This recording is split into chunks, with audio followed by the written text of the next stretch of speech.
Hey, Bill Applegate here. Hope you're doing well. Today we're going to have an overview of chord scales.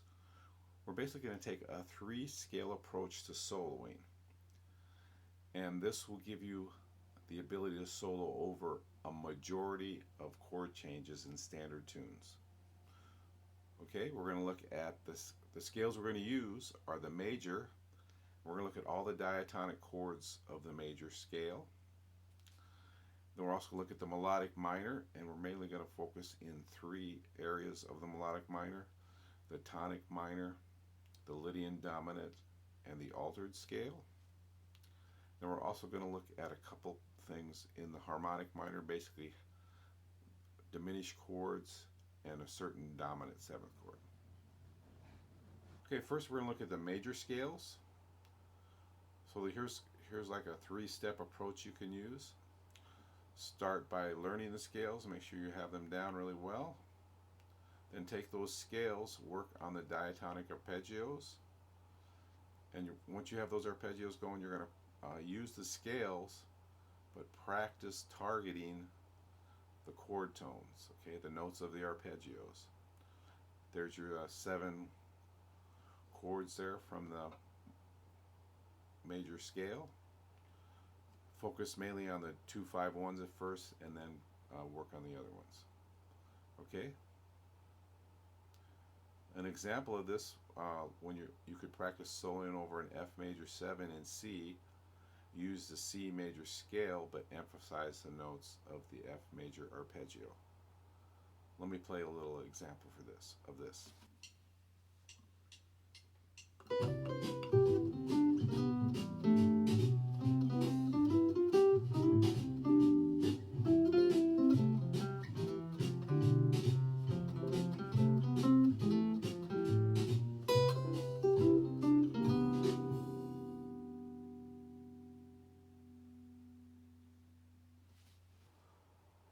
Notice when I got to the F major 7 chord, I played a B natural instead of a B flat, because the B flat would be part of an F major scale, but I was playing in a C major scale, so I used a B natural. But I still targeted the notes of the F major 7 arpeggio. Okay, next we're going to look at a 2-5-1 in C major. You want to use the same approach here. Target the chord tones for the D minor 7, the G7, and the C major 7. Okay, using the diatonic arpeggios, you target those notes. Let me play a little example of that.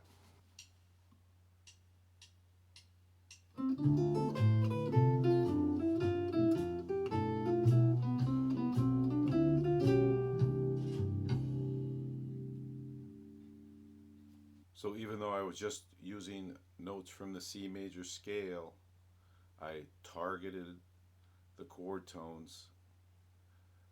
That way it didn't just sound ambiguous, but sounded like I was actually playing the chords. Okay, so you can use that same approach for minor scales. We're going to use that especially in chords from the following example.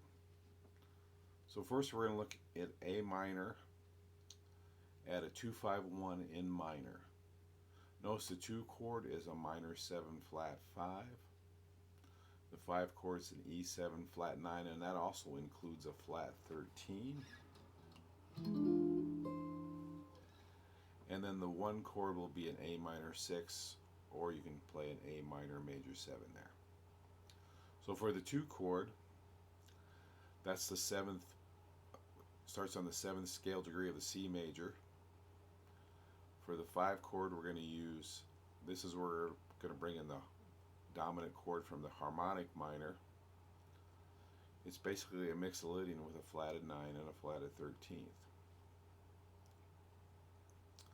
And then for the 1 chord, we're going to go ahead and use the melodic minor. Now this may seem a little daunting at first, but once you start mixing these scales together, it eventually becomes real second nature, so it won't be a problem. Okay, so let me go ahead and play an example of this.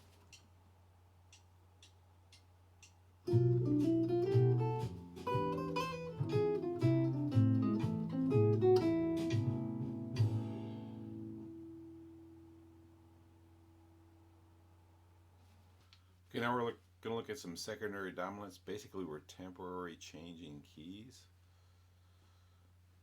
Some people say you're not really changing keys, but we're going to look at it that way just because we are going to change scales for sure. So we're going to look at two examples. The first example is going to be we're going to start on the C major 7, and then we're going to shift to F major 7 by doing a 2, 5, 1 in F major 7. Still targeting the chord tones. So when I start playing the F scale, I'm still targeting the G minor 7 and the C7, and then the F major 7. Let me go ahead and play an example of that one.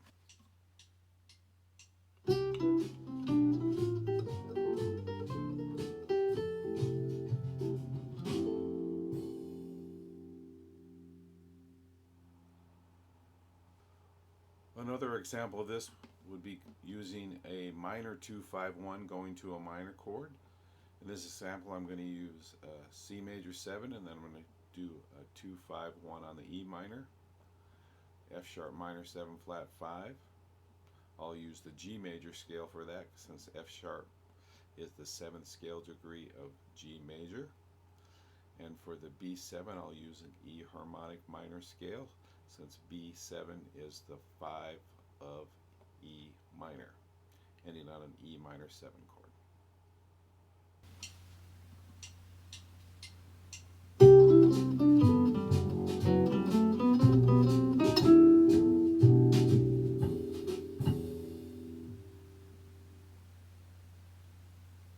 Now we're going to look at some minor and dominant 4 chords.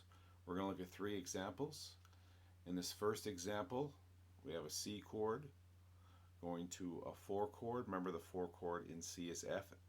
Usually that 4 chord is major, but we're going to make it an F minor 6.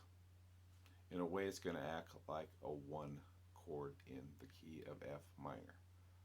But it's really a 4 chord in C minor, but we are going to use an F melodic minor scale on it, just like we would on a 1 chord in an F minor. Okay, let me play an example for that.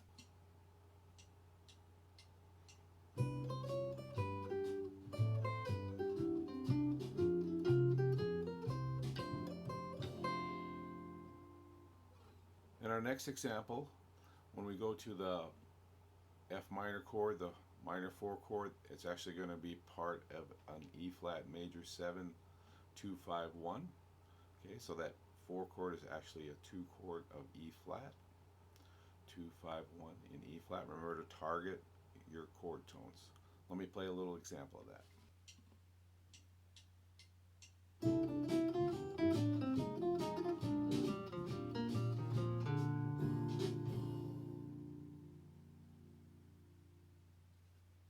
Okay, in this example, when you go to the 4 chord, it's going to be a dominant chord. Instead of a minor chord or a major 7 chord, it's going to be a dominant chord. It's going to have a sharp 11 in it. So what you want to do, that's the 4th scale degree of the melodic minor. So if you remember from our overview, that's one of the scales we wanted to use from the melodic minor. It's not a bad switch because all you have to do is flat the 3rd of the major scale that you're using. So in this case, C major,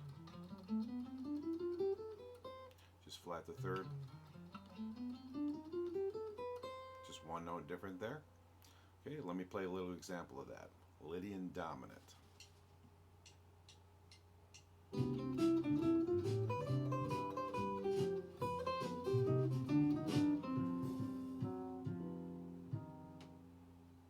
The Lydian dominant is a great scale and can be used in many places besides the 4 dominant.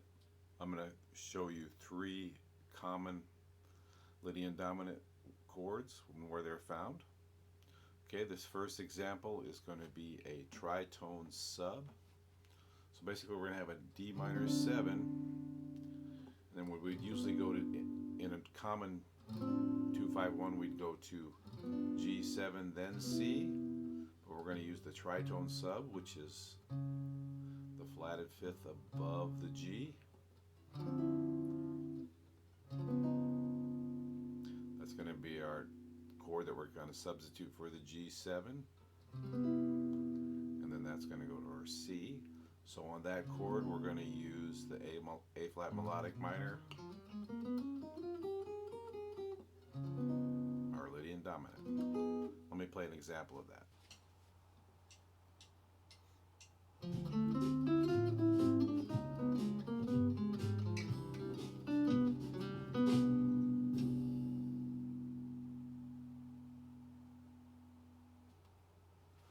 The next Lydian dominant example we're going to look to is built on the flat 7th scale degree. Sometimes it's referred to as the backdoor dominant. So if we're in C, it would be a B flat 7th. Still seems to want to lead back to the C. Okay, so you would use the F melodic minor. That would create your Lydian dominant on B flat. Let me play a little example of that.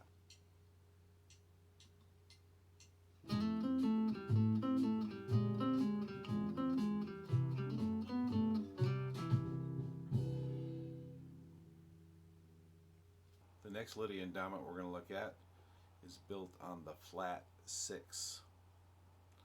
So in C would be an A flat 7. And you'd use an E flat harmonic minor since A flat is the 4 of E flat. And that'll give you a little dominant chord built on the flat 6. You see this in a lot of tunes, this flat 6 dominant 7th. Let me play a little example for you.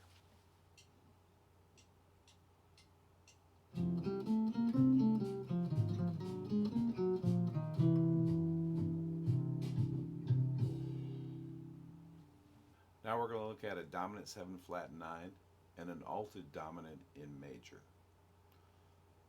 Okay, the first example we're going to look at the G7 flat 9, and for that we're going to use the C harmonic minor scale. This will give us a flat 9 but also a flat 13. Okay, let me play an example of that.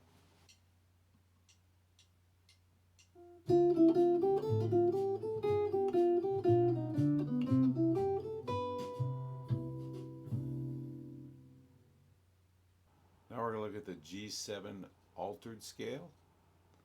It's the A flat melodic minor starting on the 7th scale degree. That's going to give you all your altered notes, your flat 5th, your raised 5th, your flat 9, and your sharp 9.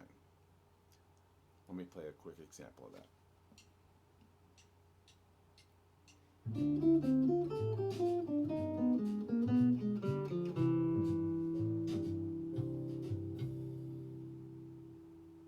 Now we're going to look at diminished chords.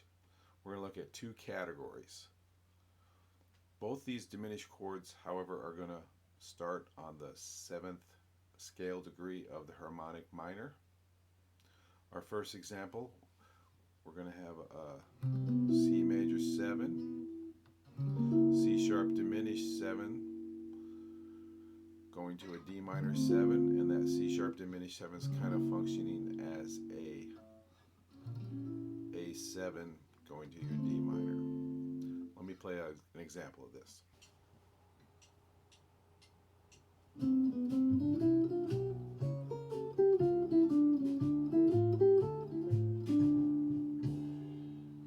Another diminished chord that you often see functions as a subdominant. So if you're in C, you oftentimes see an E flat diminished 7th chord leading to the D minor 7, G7. Just like in the other diminished chord, you're going to use the harmonic minor starting on the 7th scale degree. Let me play a little example of that for you.